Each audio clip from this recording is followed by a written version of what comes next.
United States has gone through multiple currencies and central banks in its 240-year history. A central bank allows for the expansion and contraction of our currency supply, which affects the prices of goods and services in our economy. Since our latest central bank was created in 1913, one US dollar can only purchase 4 cents worth of what it could in 1913. The cost for a loaf of bread has gone up 24 times from 6 cents 100 years ago to $1.50 today. Imagine how much better off Americans would be if prices were not increasing so rapidly. If for decades, citizens could have saved wealth under their mattress. Part of the reason for this price inflation is the change in what a US dollar bill represents. Paper money used to be just a representation of the historical money that is gold, because gold has high intrinsic value. This was called the gold standard and was ended for the United States dollar in 1971.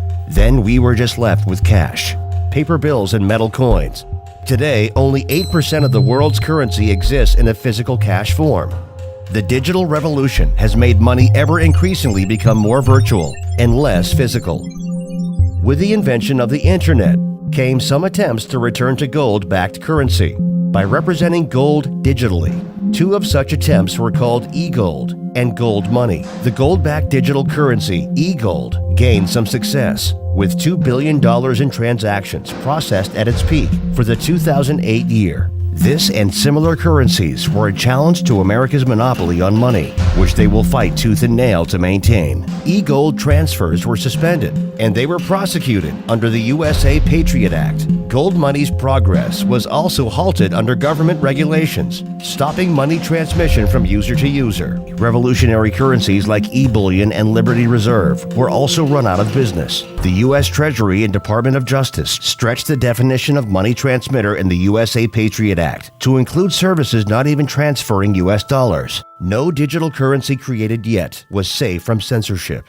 These digital currencies had the same fault, like the infamous file-sharing software Napster. A federal court ruled Monday Napster must stop allowing music fans to swap copyrighted material. They relied on a central point of control, server, or organization that could be hacked, legally shut down, or simply driven out of business by unmanageable compliance costs from government regulations. In the early 2000s, PayPal filled a market need for online transfer of dollars. The company is subject to money transmitter laws under all 50 states, in addition to the federal government. Regulations of PayPal create many drawbacks, including high fees and a lack of freedom from censorship. For instance, it cannot be used in Iraq, Afghanistan, Bangladesh, Pakistan, and countries on the U.S. economic sanction list. In addition to this, your personal transactions can be monitored legally by the government. In 2010, PayPal shut off the ability to donate to WikiLeaks after the organization released thousands of diplomatic cables. However, WikiLeaks was able to keep running through donations in a new digital currency called Bitcoin, which was first set up in 2009.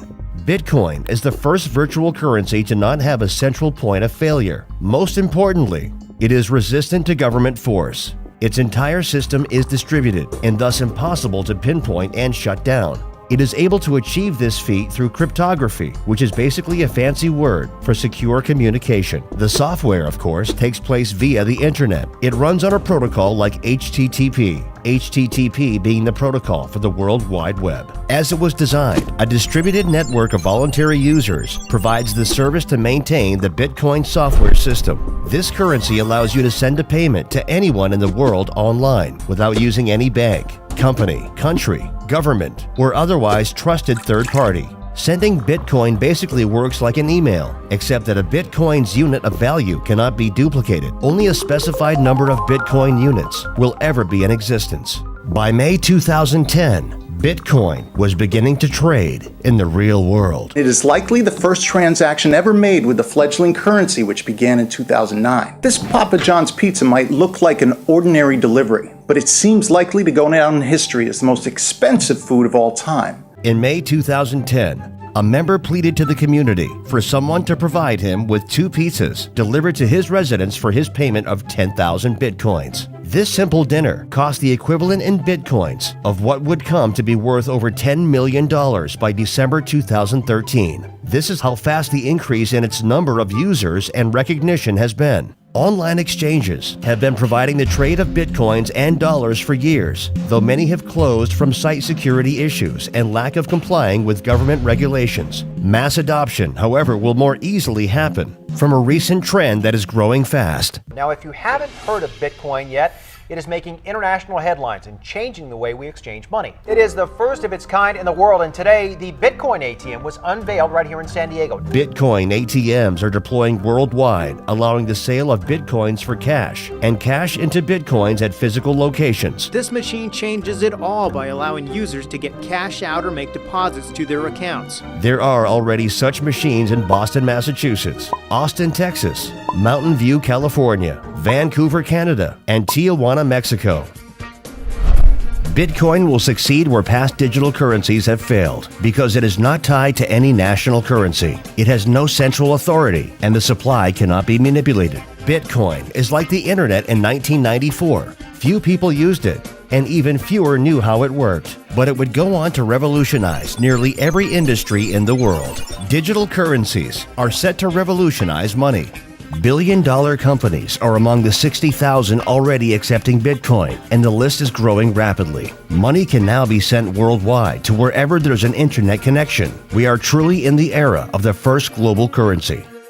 If you'd like to learn more, get our free report on Bitcoin and digital currency. Go to crushthestreet.com/Bitcoin.